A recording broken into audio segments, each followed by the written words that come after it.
Hi friends, చుక్కకూర పచ్చడి కావాల్సిన ఇంగ్రీడియంట్స్ అండి. మిక్సీతో పని లేకుండానే పసుపు, మినపప్పు, ఆవాలు, ఒక చెంచా కారం, ముందుగా ఉసిరికాయంతో చింతపండు నానబెట్టుకుని గుజ్జు తీసుకున్నదండి, తగినంత ఉప్పు, కొంచెం ఇంగువ, మెంతులు ఒక చెంచా వేయించుకుని తీసుకుని పొడిగొట్టుకోవాలి మిక్సీలో, చిన్న బెల్లం ముక్క అండి, ఒక కట్ట పెద్ద కట్ట చుక్కకూర. ఇప్పుడు స్టవ్ వెలిగించుకుందాము.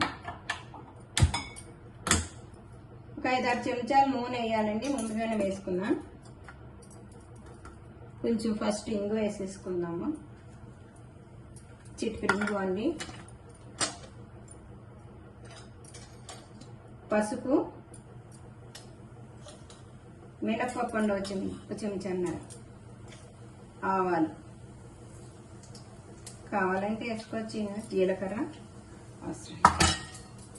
ఇవి వేగుతూ ఉంటాయండి.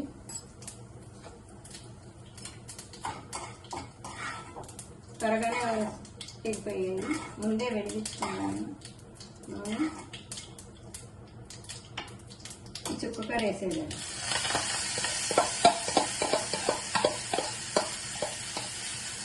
ముందుగానే మెంతిపిండి ఉంటుంది కదా, ఎప్పుడు మనకి ఇంట్లో వేయించుకుని ఉంచుకుంటాం కదా, దాంతో మిక్సీతో పని ఉండదండి. చుక్కకూర పచ్చడికి ఈజీగా అప్పటికప్పుడు చేసేసుకోవచ్చు. వేడి అన్నంలో తింటే చాలా బాగుంటుంది.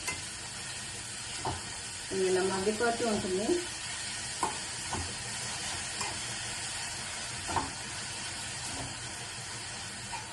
ఆకు కలర్ మారంగానే కొంచెం చింతపండు గుజ్జు చేయాలి, ముందుగా తీసుకున్నది, తగినంత సాల్ట్,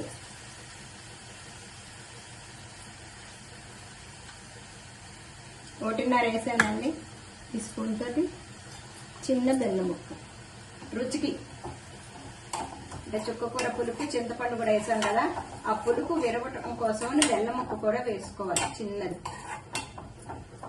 ఇప్పుడు మంచి టేస్ట్, చింతపండు కొంచెం కాంబినేషన్గా చిన్న ముక్క బెల్లం ముక్క వేస్తే బాగుంటుంది.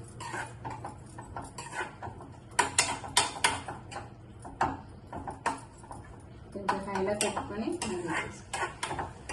ఈజీగా అయిపోతుంది, త్వరగా అయిపోతుంది. ఇది ఒక 15 నిమిషాల్లో అయిపోతుంది.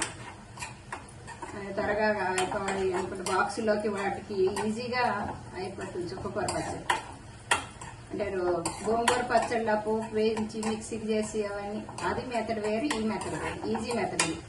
ఇది కూడా చేసుకోవచ్చు, గోంగూర పచ్చళ్ళనే పోపు అవి వేసి మిక్సీ చేసి. ఇది ఇంకా ఈజీ మెథడ్. చుక్కకూర మట్టుకు సన్నగా తరుపుకొని కొంచెం మెత్తిపోయిందండి, మిక్సీలో వేసినట్టు అయిపోతుంది. చాలా బాగుంటుంది, ట్రై చేయండి.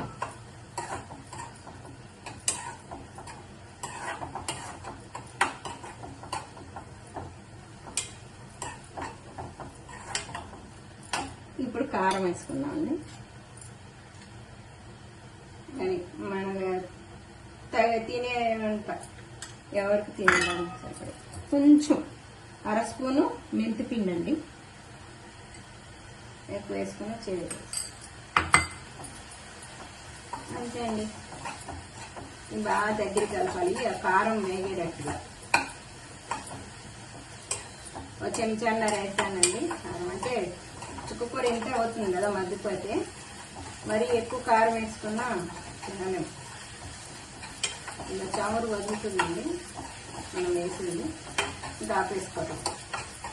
ఇది మిక్సీ చేసుకోవాలని ఏం లేదు.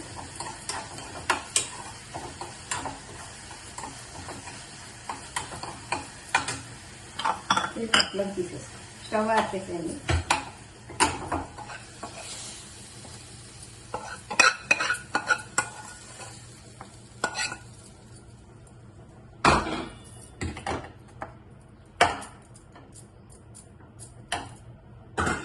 ఇదిగోండి చుక్కకూర పచ్చడి రెడీ.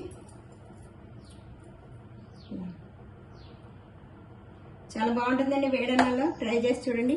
షేర్ చేయండి, లైక్ చేయండి, సబ్స్క్రైబ్ చేయండి. Okay, thank you.